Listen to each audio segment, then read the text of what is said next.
वराई निसर्गात डोळ्यात तरी घरी कोणी नाही दूरदेशी गेला बाबा कसा जीवनाचा जीवन कसा बसाल मला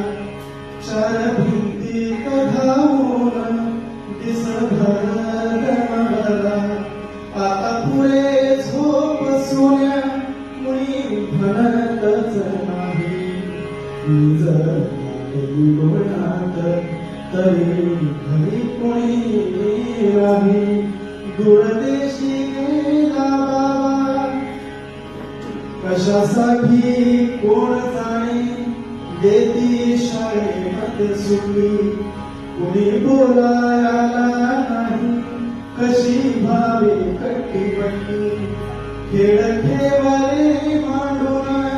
परी खेळ गडी नाही जेव्हा आई घरी नसते तेव्हा बाळाची सगळ्यात मोठी बेस्ट फ्रेंड कोण असते त्याची आई त्याची बेस्ट फ्रेंड असते बरोबर मग ती बाळ काय विचार करतो खेळ तर मांडून ठेवले पण आज आपल्याला खेळण्यासाठी खेळलीच नाही त्याची सगळ्यात बेस्ट फ्रेंड कोण असते खेळण्यासाठी त्याची आई ते बाळ काय म्हणते खेळ खेळाले